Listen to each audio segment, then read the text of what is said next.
एक बार आपका फिर से स्वागत है। 3D ज्योमेट्री का आज ये 10वां लेक्चर है। आज इस लेक्चर के अंदर हम पढ़ेंगे दो समतलों के मध्य का कोण।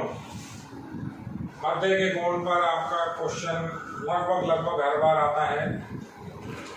तो जिस तरह से हम कोणों की बात अब तक पिछले चैप्टर में करते आए हैं, जैसे दो रेखाओं के मध्य का कोण या दो सदिशों के मध्य का कोण, उसी तरह से दो समतलों के मध्य का कोण उसी तरह से ज्ञात करेंगे।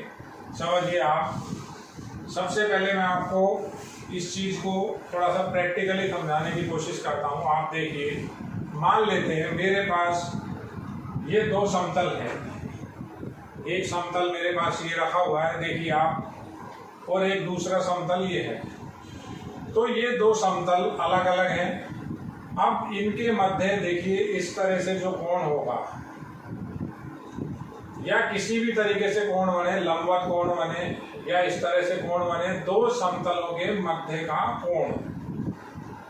मैंने आपको जो इसके अंदर इंपॉर्टेंट चीज बताई हुई है, समतल के अंदर, किसी भी समतल के अंदर जो दिक् अनुपात होते हैं, यानी जो उसकी डायरेक्शन को बताते हैं, वो तल के अभिलंबवत होते हैं।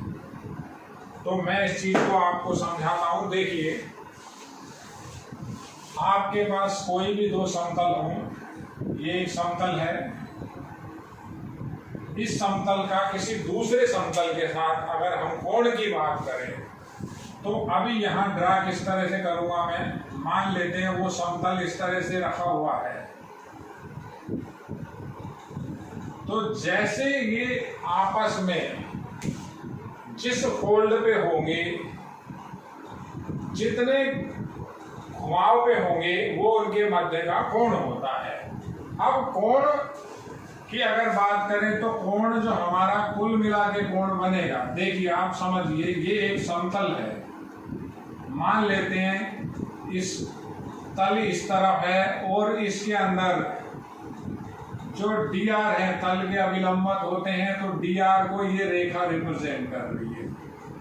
अब दूसरे समतल की बात करें, मैंने मान लेते हैं कोई ये समतल बनाया हुआ है, ये दूसरा समतल है, इसका तल इस तरफ रखा हुआ है, तल यानी जहां उसका बेस है, और इसके dr मान लेते हैं आपके इस तरह से है, तल के अभिलंबवत। तो जो हमारा कोण का इसमें मतलब निकलता है वो dr टू dr चलता है। ये इनके बीच का कोण हम कंसीडर करेंगे। कोण तो वही बनेगा। कोण बनने को तो किस तरह से बनेगा आपका, ये दोनों समतल आपस में जिस तरह से भी टर्न करेंगे वो कोण बनेगा।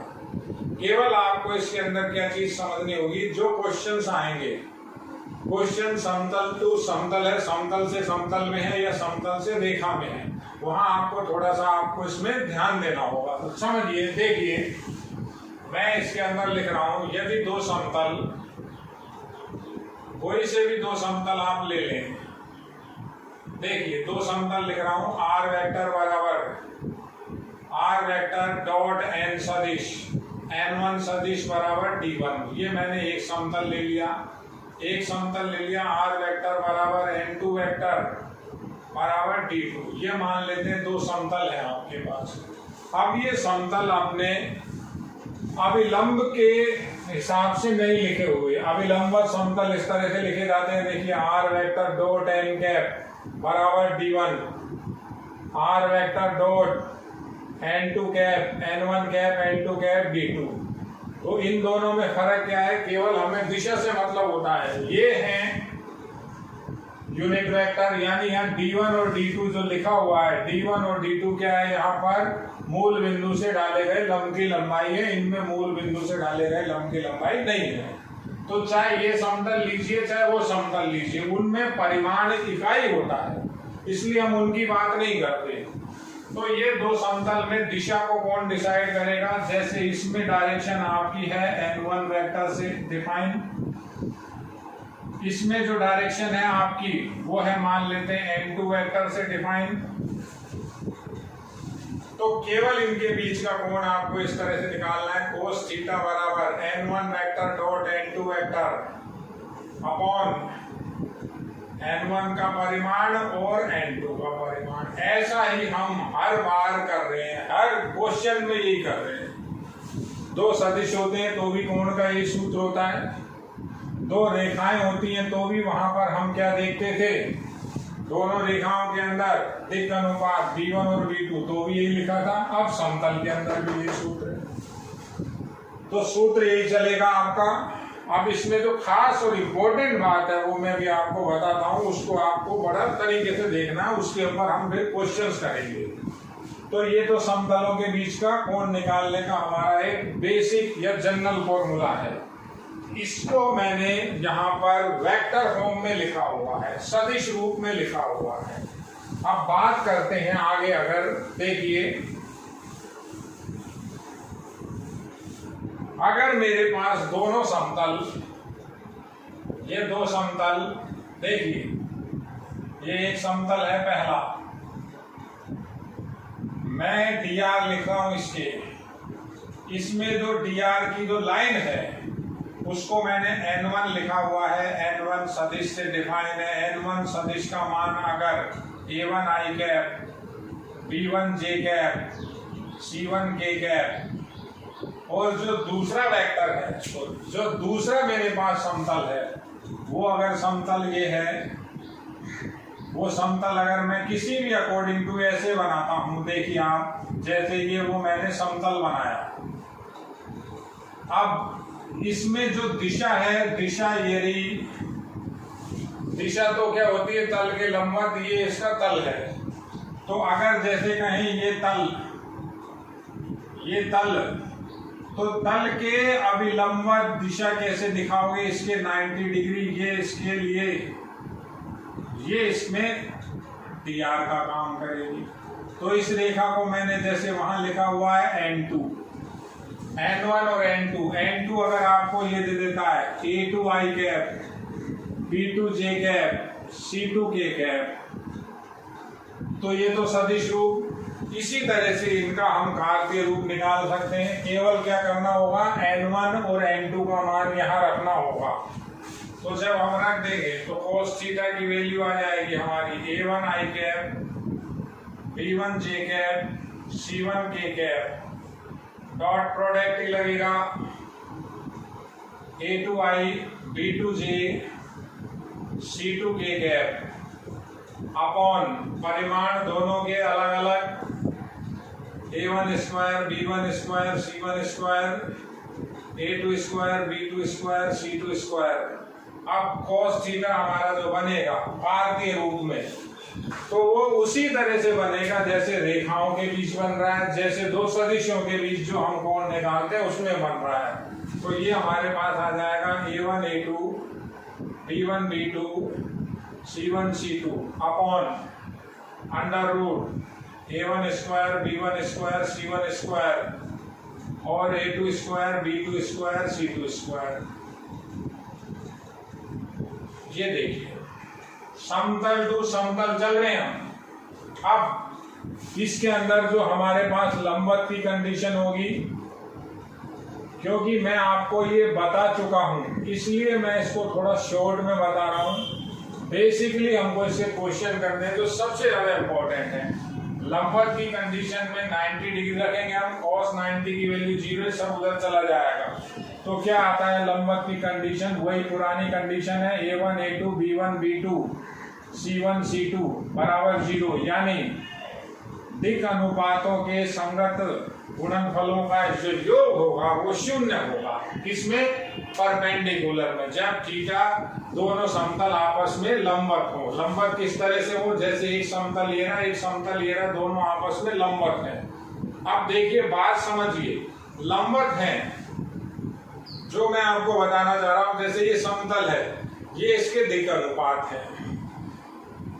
ये दूसरा मेरा हाथ दूसरा समतल है, ये उसमें दिक् अनुपात है। अब अगर मैं लंबवत बनाऊं, देखिए हथेली से हथेली जब मेरी लंबवत बन रही है तो देखिए दिक् अनुपात भी आपस में आपको लंबवत दिख रहे होंगे। इस चीज को जरा ध्यान से देखिए, क्योंकि हमें चाहिए क्या होते हैं, दिक् अनुपात चाहिए होते हैं जो समतल में तल के अभिलंबवत होते हैं। देखिए दोनों के दोनों समतल लंबवत हैं तो उनके दिक् अनुपात भी, जो मेरे मार्कर से आपको दिखा रहा हूं, दोनों दिक् अनुपात भी आपको लंबवत दिखेंगे। ये समतल के अंदर की कंडीशन है, दो समतलों के मध्य का कोण। बात को जरा समझने की कोशिश कीजिए। अब समानांतर की कंडीशन, जैसे ये दोनों समतल अगर आपस में पैरेलल हैं, देखिए दोनों समतल समानांतर हैं, तो जो इनके दिक् अनुपात होंगे तल के अभिलंबवत होते हैं, तो ये भी आपस में कैसे होंगे, समानांतर होंगे।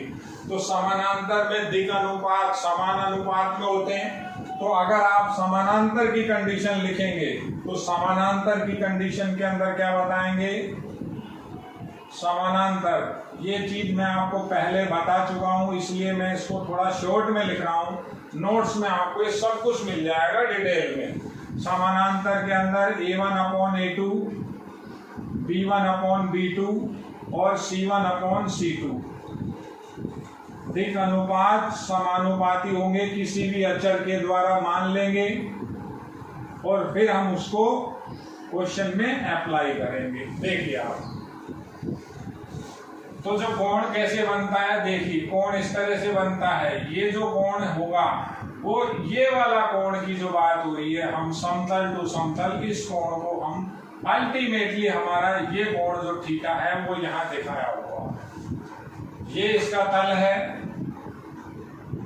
ये तल है और ये इसमें dr है और ये समतल के dr है। देखिए आप, तो ये आपको लगाना है।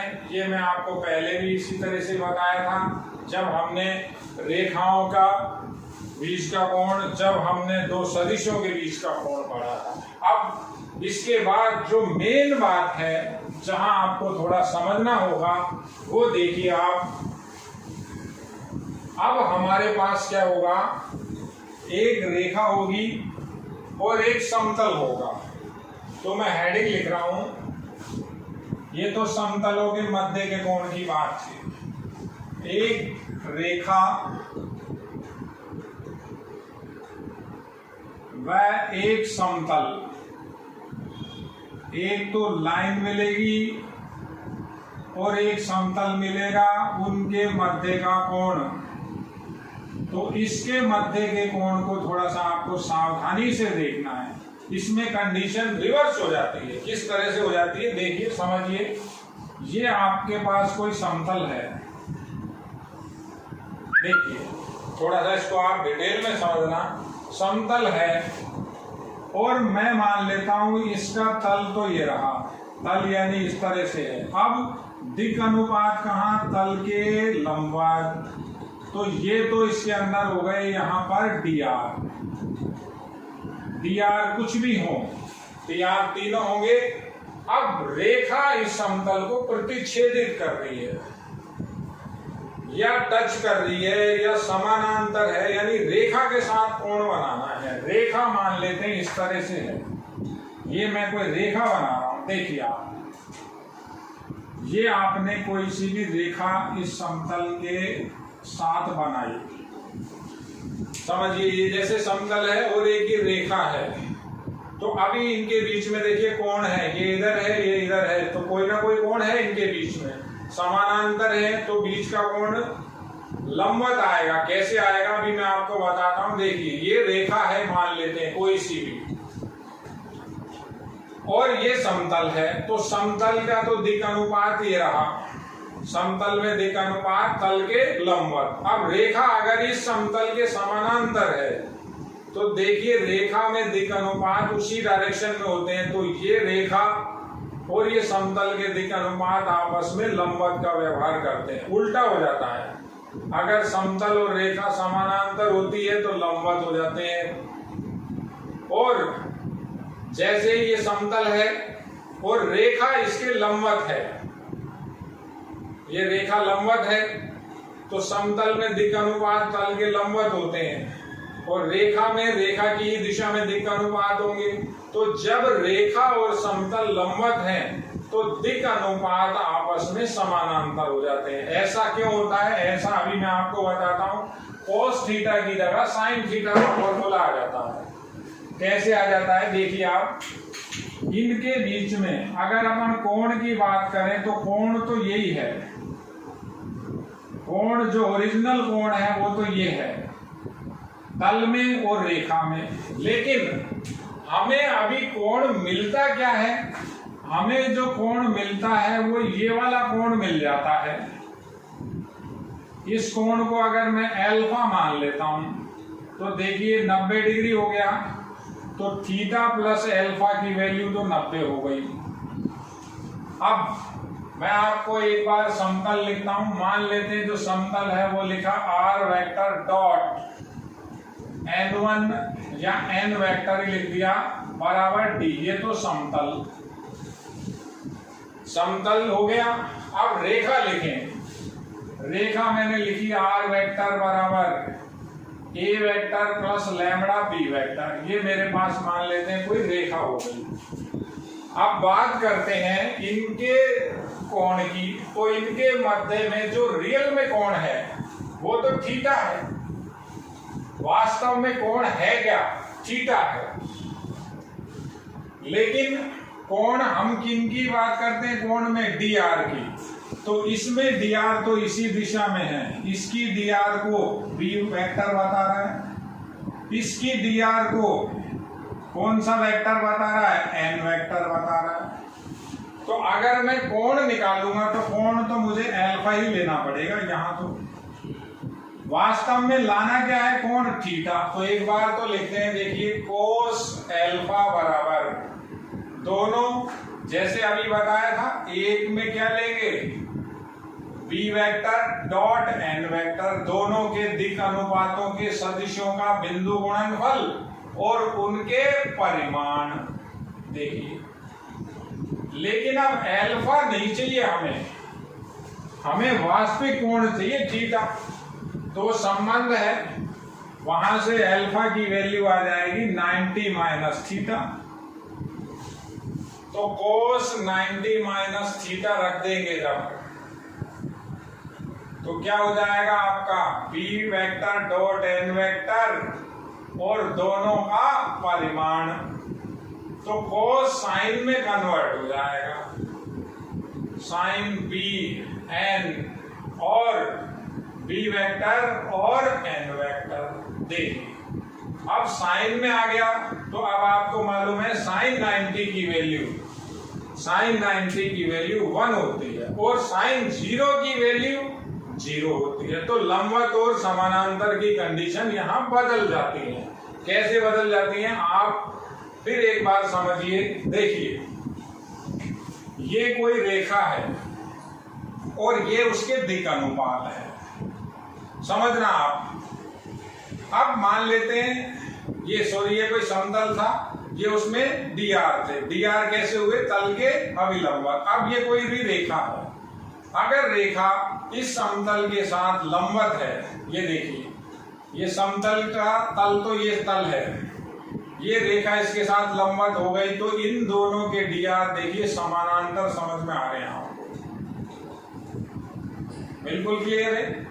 अब अगर यही समतल है और रेखा इसके साथ समानांतर है, देखिए ये समतल को देखिए आप और ये रेखा इसके साथ समानांतर है, तो इनके जो dr है आपस में लंबवत होंगे। कारण कोस की जगह अब साइन आ गया। तो हम यहाँ क्या करेंगे, कंडीशन रिवर्स कर देंगे। कैसे लिखेंगे, लंबवत के अंदर अगर लंबवत की कंडीशन लगानी पड़े, आपको ऐसा कह दे लंबवत क्या, रेखा व समतल, रेखा व समतल लंबवत हो। तो अब क्या हो जाता है, यहाँ लंबवत में समानांतर की कंडीशन लग जाती है। कैसे लग जाती है, मान लेते हैं n1 का मान है a1 i cap, b1 j cap और c1 k कैप, या इसके dr दे रखे हैं a1 b1 c1।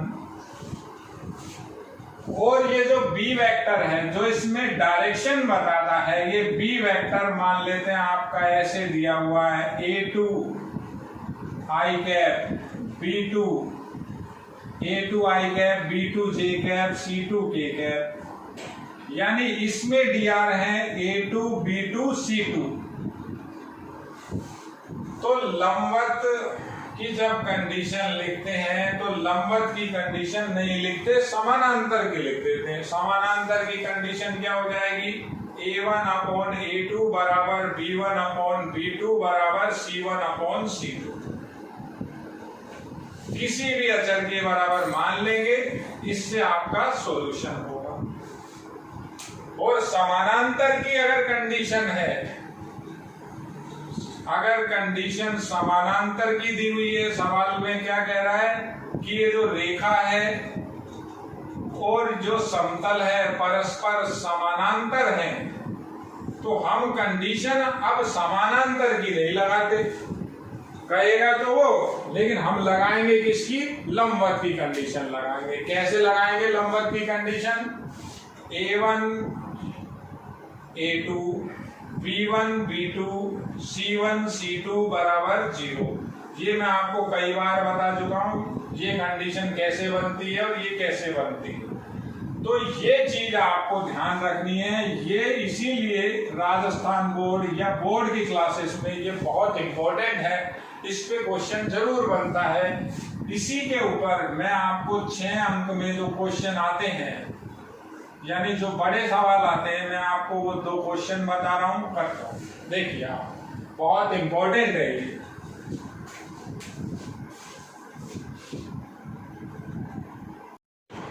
देखिए विद्यार्थियों, इसी के ऊपर 16वां क्वेश्चन है, बहुत इंपॉर्टेंट क्वेश्चन है। जो 16वां क्वेश्चन समझता है बच्चा, मेरा ऐसा मानना है, तो उसको इस चैप्टर में सब कुछ समझ आ गया।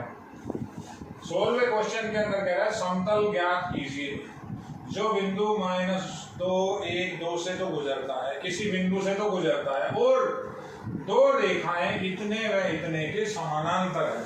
अब जो समतल है इन 2 रेखाओं के समानांतर है, तो मैं पहले इसकी पिक्चर बनाऊंगा। पिक्चर आपको बनानी है, पिक्चर बनाओगे यानी इसका जो डायग्राम बनेगा उससे आपको आधी से ज्यादा चीजें समझ में आ जाएगी। टीचर खुद जज कर लेगा। देखिए आप साइड में किस तरह से मान लेते हैं, ये हमको वो समतल है जो निकालना है, ये समतल हमें ज्ञात करना है। ये इसके dr हुए तल के अभिलंबवत, dr में ABC मान रहा हूं, ये dr हो गए। dr किसके हो गए? समतल के हो गए। बात को बिल्कुल समझना, आप 100% समझनी है, बिल्कुल इजी क्वेश्चन है, समझने की बात कई बार आता है। अब इसका तल ये है, ये इसका तल है, ये तल है, तो वो समतल में दिक् अनुपात तल के अभिलंबवत होते हैं। तो ये जो 2 रेखाएं दे रखी हैं, ये कैसी हैं? इसके समानांतर चल रही हैं। जैसे अभी मैंने बताया था, ये समतल है, ये दोनों रेखाएं समानांतर हैं। देखिए समतल और ये रेखाएं देखिए समानांतर दिख रही हैं, और इनके समतल में दिक् अनुपात तो ये रहे, ये पहली रेखा समानांतर ये रही, तल के समानांतर देखिए आप, और दूसरी रेखा कहीं भी हो आगे पीछे समानांतर तल के दूसरी रेखा। तो किस तरह से बनाएंगे अपन? ये तल है, पहली रेखा मान लेते हैं ये है, ये रेखा बना दी, ये रेखा, एक रेखा मैंने यहां बना दी, तल के समानांतर देखिए रेखा। तो अब हुआ क्या?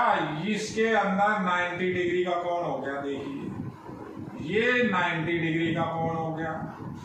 अब समझिए रेखा के अंदर दिक् अनुपात एक तो ये रहे,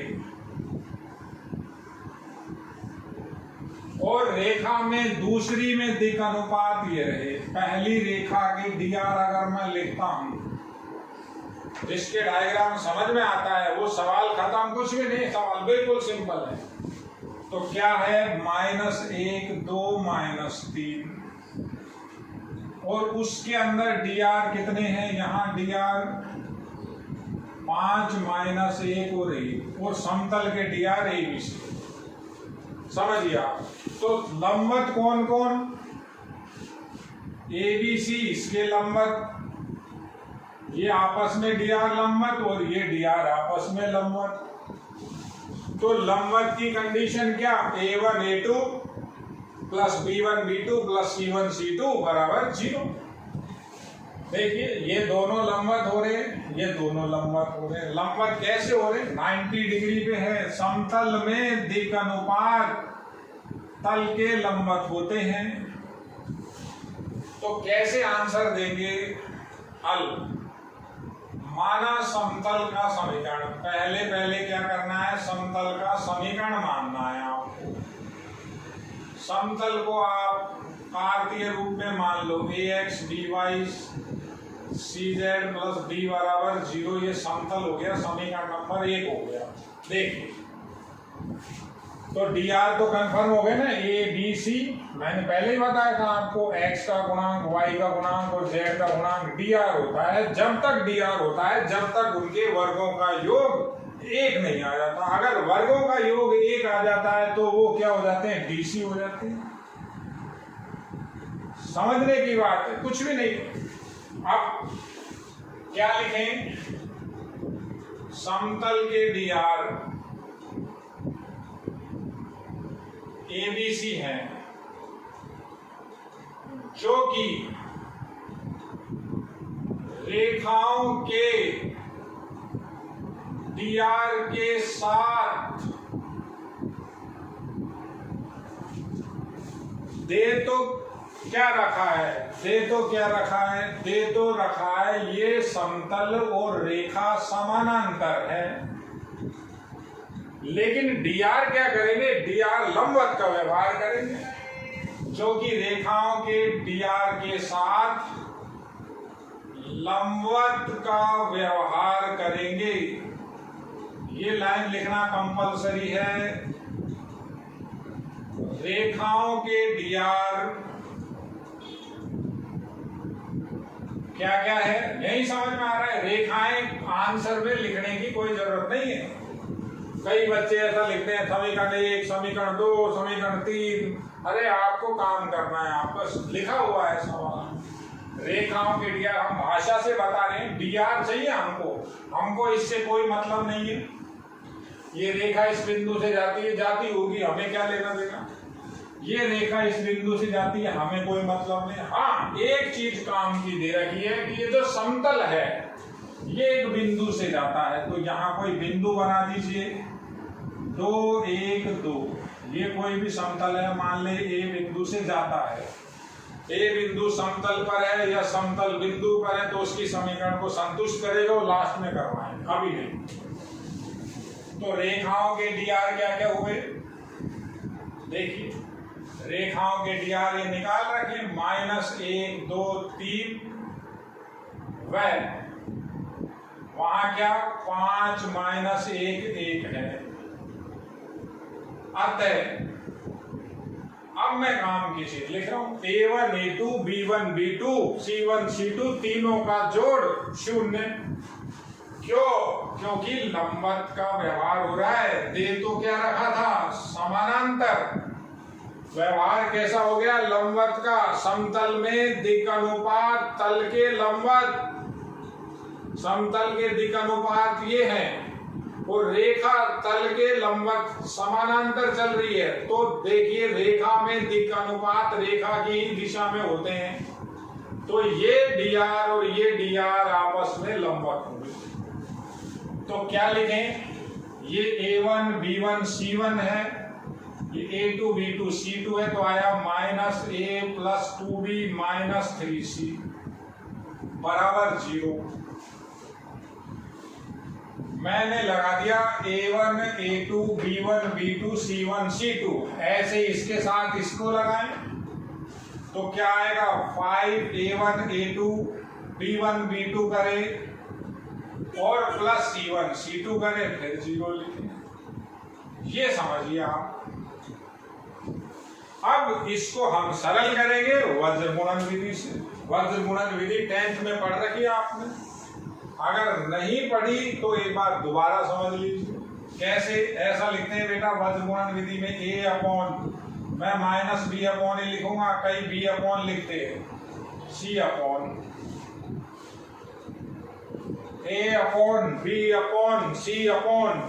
-B/A लिख दिया। तो अब A के नीचे ये A को खत्म करते हैं, अगर किसी बच्चे को वज्र गुणन विधि नहीं मालूम तो एक बार देख ले। वो इसमें जो भी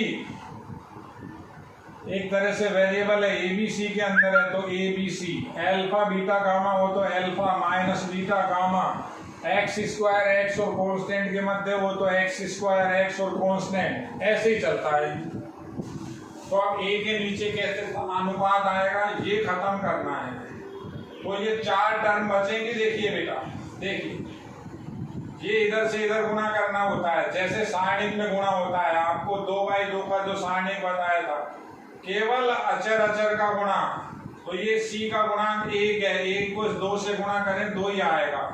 फिर आप -1 फॉर्मूले का लगाइए जैसे सारणिक में करते हो आप, और गुणा करेंगे -1 का -3 से, -1 -3 3 हो गया, तो ये 3 लिख दिया। फिर b के नीचे लिखना है तो ये b वाले को आप अवॉइड कर दीजिए, इसको देखिए मत। तो क्या गुणा होगा, इस 1 का इस -1 से -1 आ गया। देखिए b के नीचे लिखना है तो उसको नहीं, इस c का गुणांक 1 है, इसका -1 है, तो ये खत्म, ये इधर आया -1। फिर एक माइनस में हमारे फॉर्मूले के अंदर होता है, इधर से इधर जब गुणा करेंगे तो -15 आएगा, इस 5 का इस -3 से, तो माइनस माइनस प्लस हो गया, 15 हो गया। अब सी के नीचे करना है तो ये खत्म हो जाएगा। कैसे लिखेंगे, तो सी के नीचे करेंगे तो सी के नीचे लिखना है, ये खत्म, इधर से इधर गुणा हुआ, -1 और -1 1 हुआ, माइनस सूत्र का इधर से इधर गुणा करें तो फिर आया 15, माइनस का देखिए पहले बी के नीचे बताया था आपको, अब सी के नीचे चल रहा है। अब ये -10 आएगा, ये देखिए -1, ये आपका गुणा, इसको हटाया -1 तो ये हो गया, और ये आया -10, तो माइनस तो सूत्र में है, +10 था, तो आपका ऐसा आया a बटा -1 बराबर b बटा -14 बराबर c बटा -9। अनुपात है, माइनस भी कैंसिल हो सकता है 100%। कैसे करेंगे, ये लिखेंगे a बटा 1 b बटा 14 और c बटा 9। इसको किसी नए नाम से मान लिया, कुछ भी नाम दे दीजिए, मान लिया इसको t। तो अब इन दोनों को लीजिए, t का मान निकालिए, a का मान t आ जाएगा, b का मान आ जाएगा 14t और c का मान आ जाएगा 9t। ये तीनों के तीनों मान a b c के मान समीकरण 1 में रख दीजिए। देखिए बेटा, बहुत इंपॉर्टेंट क्वेश्चन है, डायग्राम को समझ लीजिए बस। डायग्राम आपको बनाना है, डायग्राम आपने सही बनाया, काम आपका खत्म हो जाएगा। तो मैं इस क्वेश्चन को समाप्त कैसे कर रहा हूं, ये हटा रहा हूं, क्वेश्चन हटा दिया है, मैं इसको समीकरण 1 में रख रहा हूं। समीकरण 1 ये लिखी हुई है, ax by cz plus d बराबर 0 नंबर 1 है, ये मान समीकरण 1 में रखें। तो x a की जगह, तो ये आ गया tx। देखिए b की जगह रखेंगे तो 14 ty और c की जगह रखेंगे तो 9tz प्लस d बराबर 0 नंबर 2 डालना इसको, ये हो गई नंबर 2। अब एक चीज उसने आपको और दी हुई थी जो अब हम काम में ले रहे हैं, ये जो समतल है ये a बिंदु से जाता है, क्योंकि समतल a कोई बिंदु नाम मत लिखो, भले ही समतल -2 1 2 से गुजरता है, तो गुजरता है तो उसको संतुष्ट करेगा।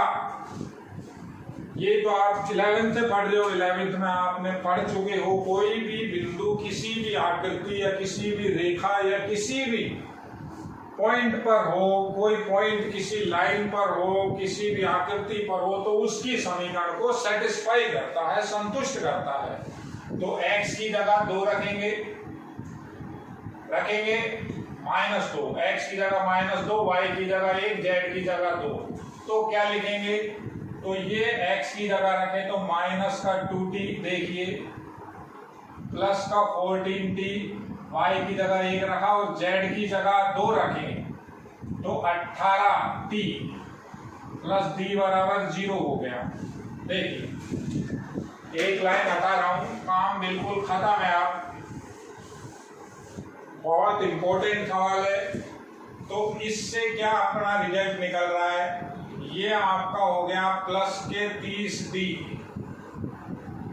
प्लस का 30t प्लस d बराबर 0। तो d का मान निकालना है आपको फाइनली। d का मान कितना आ जाएगा, -30t। ये जो d का मान आएगा, ये d का मान वापस 2 में रख देंगे। d का मान वापस कहाँ रखें, 2 में। d का मान 2 में रखें, आंसर आ जाएगा। क्या आ जाएगा, tx 14ty 9tz। d का मान है -30t बराबर 0। देखिए आप, तो कॉमन क्या आ गया, t कॉमन आ गया। आपका कॉमन भी तो आ रहा है कुछ, कॉमन t ले लिया तो x plus 14y plus 9z minus 13 बराबर 0। अब t को बताओ, t तो 0 है नहीं। अब अगर t 0 था, t तो ये मान रखा है, t 0 कैसे हो सकता है, t 0 हो गया तो a 0 b 0 c 0 दिक् अनुपात सारे 0, तो ये समतल ही संभव नहीं है। t 0 नहीं है तो रिजल्ट क्या आ गया, x plus 14y plus 9z और 30 चाहो तो उधर ले जाओ चाहे यही रखो। ये हमारा समतल हुआ, जो कि अविष्ट समतल, अविष्ट मतलब जिसको ज्ञात करना है, जो कि अविष्ट समतल का समीकरण है। बहुत इंपॉर्टेंट क्वेश्चन है बेटा। इसमें आप समझिए किस तरह से समानांतर की जो कंडीशन थी वो लंबवत में कन्वर्ट हुई। कारण क्या था, समतल के अंदर दिक् अनुपात तल के अभिलंबवत होते हैं। अब जब इस समतल के तल ये रहा, इसके साथ कोई चीज समानांतर जाएगी तो लंबवत हो जाएगी, और जब कोई चीज लंबवत जाएगी तो वो समानांतर ही रहेगी। ऐसा कब नहीं होगा, जब ऐसा तब नहीं होगा जब समतल ही समतल चले। समतल के साथ जब कोई रेखा आ जाती है तो हमारी कंडीशन आपस में कन्वर्ट हो जाती है। समतल की जगह हम लंबवत, वो समानांतर की जगह लंबवत की कंडीशन लगा देते हैं और लंबवत की जगह समानांतर की। तो ये वीडियो को आप ढंग से देखिए बेटा, बहुत इंपॉर्टेंट चीज बताई है मैंने। इस वीडियो के ऊपर क्वेश्चन आपका जरूर आएगा। देखिए बेटा, धन्यवाद।